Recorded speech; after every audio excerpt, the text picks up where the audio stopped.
Yeah, and I really do believe that because I've been guilty of that myself. Same here.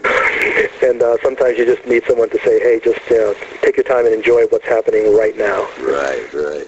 Unforgiven, number 8.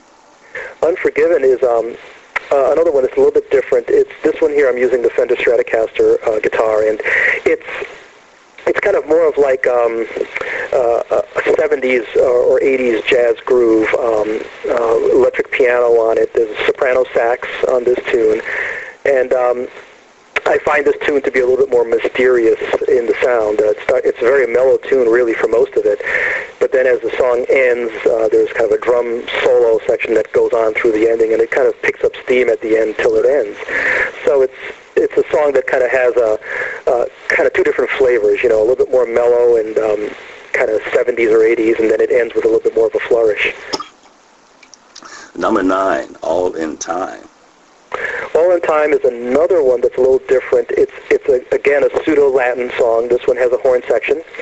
I wrote this song a long time ago, and actually was not going to include it on the CD. But the great trombonist Steve Davis, agreed to play on this recording for me. And when he decided to play on this, I said, you know what, this song would actually work very well with him doing some of the melody and soloing. So I kind of brought it back from the ashes, and I think he just played beautifully on that tune. And number 10, which I played on my podcast, was Midnight Sun. Yeah, this one's a kind of a bare bones tune. It's just a trio. It's me, the bass player, Tyler Van Ostrand, and Martin Obeng, the percussionist. Mm-hmm. And it's just a trio.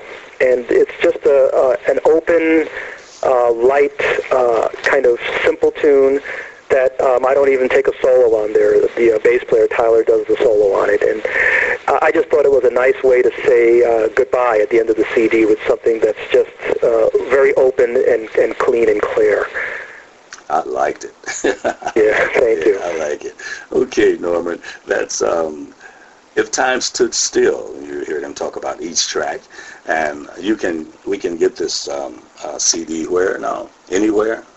Pretty much anywhere. It's on the Pacific Coast Jazz label out of San Diego, and it's available on iTunes, Amazon.com, BarnesandNobles.com, pretty much anywhere on the internet.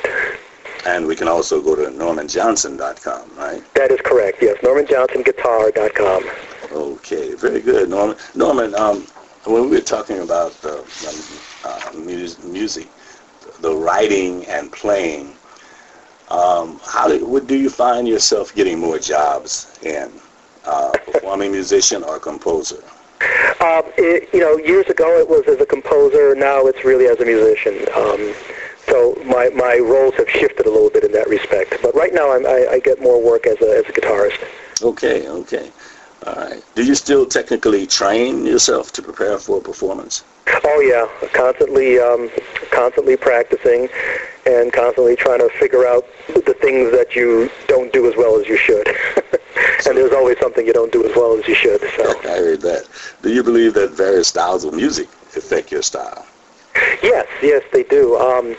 Sometimes it might not affect it directly. I love classical guitar, and I love to listen to the classical guitar, and I don't find that what I write is along that realm, but I think it affects the feel or the touch that I have on the instrument.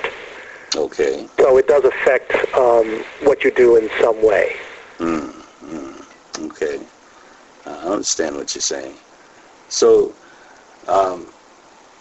what kind of music? Well, this is a hard question for me to ask because when I listen to your music, you're playing a little bit of everything, not only jazz, but, Latin tempos or, R&B tempos.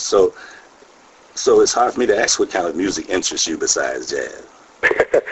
Yeah, my wife and I are pretty eclectic in what we listen to.